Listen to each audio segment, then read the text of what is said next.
morning, everybody, and welcome back to the Barefoot Garage. We have a Saturday episode for you. I've got all day blocked off, and we are going to put the Type 1 together and put it in the car. So the car should be here in a couple of minutes. This is the first time for either of us really assembling a Type 1. We've done a lot of research. We think we know most of the tips and tricks. So if you see something we did wrong, let us know. What's up, guys? My name is Nathan. Welcome to the Barefoot Garage.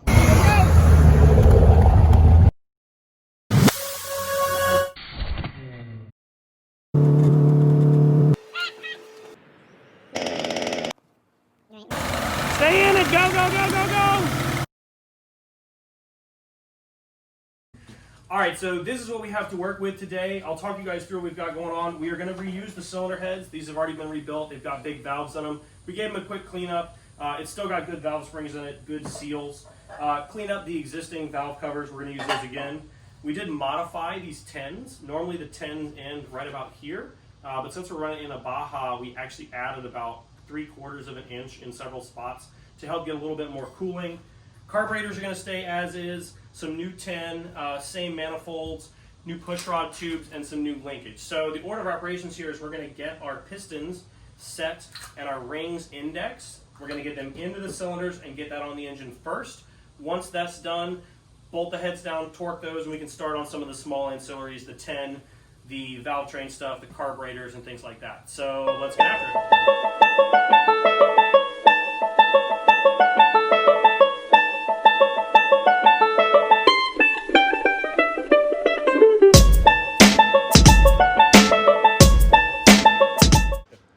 All right, so if we look at our cylinders here, these are the old ones, and one of the things that we changed on this setup is look at the wall thickness here and the diameter of the fins versus the new one. This new cylinder wall is considerably thicker. It's going to help with heat control a lot better. I've heard that the fins are a little bit different on these, but really that cylinder wall is going to make a huge difference in how well this engine runs longevity-wise. So we lose a tiny bit of bore, but we're gaining a lot of bit of reliability. So the thing that we're working on now is clocking the rings. So you've got the piston diameter stamped in here. The arrow points to the flywheel. So this is going to be in the back nearest the flywheel. So what we're going to do is we're going to take our top ring. We're going to go to 3 o'clock. We're going to take our next ring.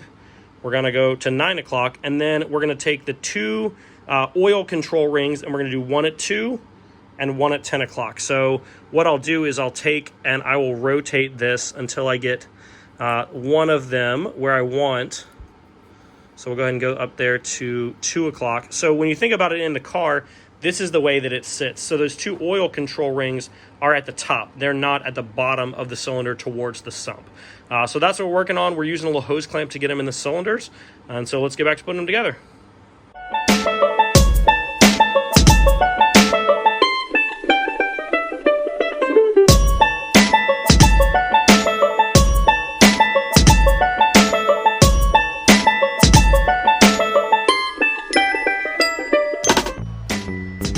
All right, so we got our first two set up here. I got my other two set up over on the bench, and this is what it looks like. I have the rings seated down into the cylinders. We have the wrist pin set up, and we have the circlip in the inner side. So what's gonna happen is when it goes on the engine, the circlip side and the flat side of the piston will be here, and we'll tap the wrist pin in from the outside. So we're gonna get this nice and clean, make sure we put some assembly lube and some oil in here, and we're gonna drop those cylinders down on.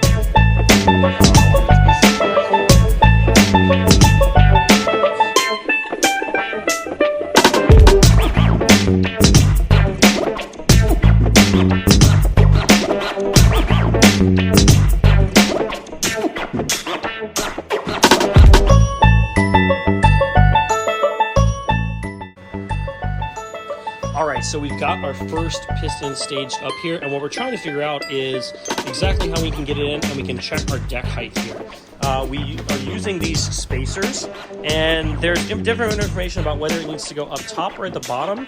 The ones we have only fit at the top. So we're going to go ahead and put a little sealant on this. We got our circlip in, and we're going to go ahead and put this piston all the way home and make sure that deck height is right. If it's not, we'll take it back apart. If it is, then we can proceed. All right, so we got our first piston in, and what we're trying to do is calculate the height here.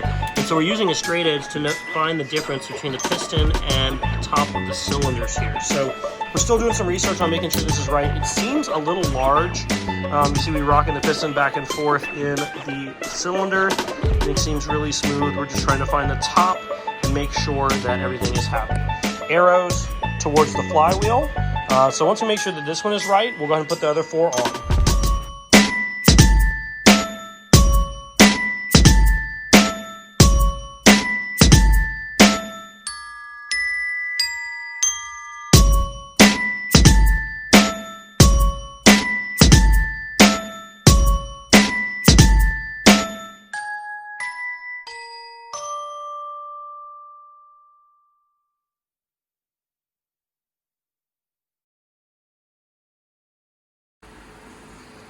All right, so here's what we've run into here. We've got 2 pistons on, we put the head on, we torqued it, and we're still looking at the distance between the piston and the top of the cylinder here. What we figured out is that the overall height of the jug is the same, but the amount of this sleeve in the top and the bottom is slightly different. Something like 70 thou. So what we're trying to make sure is that we're not lowering our compression more than is necessary. Piston to valve is not something we're worried about. We have tons of clearance here. So we're just trying to make sure that it's not going to be like a total dog low compression motor. So once we check that, we'll give this a final clean, put a little extra oil, maybe some assembly lube in there, and we will slam it back together and go to the other side.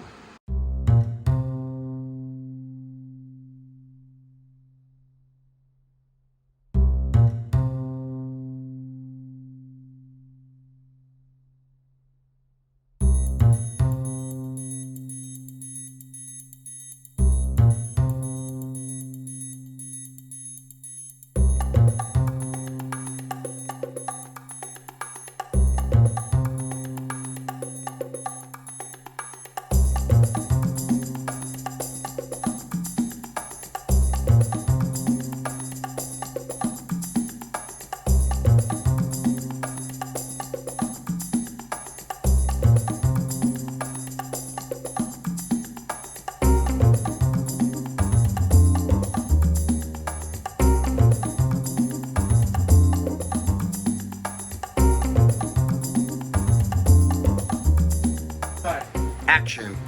All right, so we finally got the long block assembled. We were really struggling on the deck height, trying to make sure that that was correct. We think it's a little different than what we came apart as, so maybe a half point compression less, not a ton less. So the heads are on, torque in 2 stages, 7 and 24, so it's really not a ton of torque, and it'll get retorqued once we get some heat cycles into the engine. So from here, it's really the accessories and the external stuff. So valve train's gonna go on, we'll give it a quick lash on the valves, an initial lash. We are gonna put new push rods. We have new push rod tubes in. They're super complicated, but they do seem like they will seal really well. So we'll get the valve train set up, button that up, turn the motor over, and then we'll start looking at the 10s and the induction and the carburetors.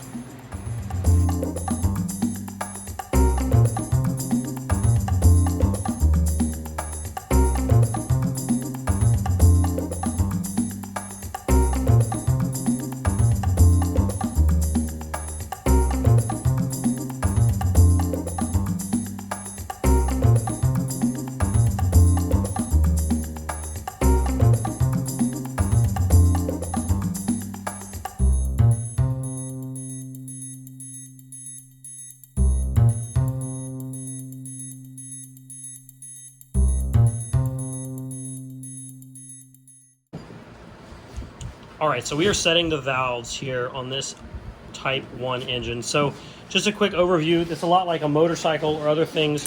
You're going to unlock the adjuster, take your feeler gauge, in this case 004, put it in between the valve and the adjuster, tighten this until you just have some resistance, just a little bit right there. And then while you hold this, hold the adjuster, you go ahead and tighten the lock nut off here. So you want to make sure that the cam is on the base circle when you do this. And I always like to check it one more time to make sure you didn't move your adjuster. And it looks like on this one we did. So we'll go ahead and open that back up. Sometimes when you tighten the lock nut, you lose your adjustment. So let's get this back in here, go back to where we want it to be. And I'm going to leave the tool in there this time. There you go. So this applies to any engine with a solid roller like this, not a hydraulic. You want to make sure that you've got just enough lash for it to grow if needed when it gets hot. And we'll repeat that process 4 times on each valve.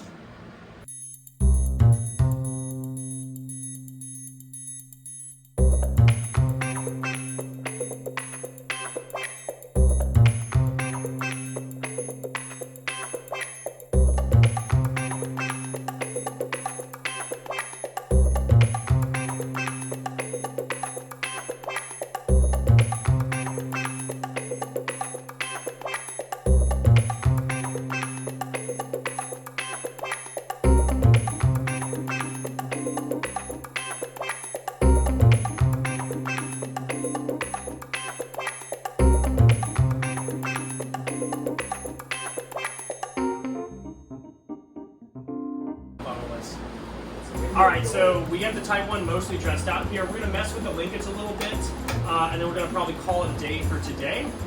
So we'll see if we can get that buttoned up. We got the tin on with those extensions that fill in right here. We got the messed up bolt or the threads fixed here. So new pulley, try to get some dress up items on here, and then we'll be back in the car soon.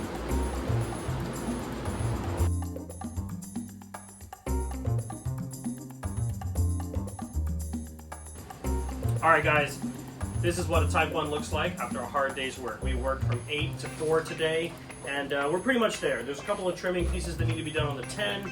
Lots of just little checks and tightening things you want to do, not at the end of a long work day. So we're going to come back and we'll give this thing a final once-over, and then we'll get in the car and go for a spin. So stay tuned for more action on the Baja Bug.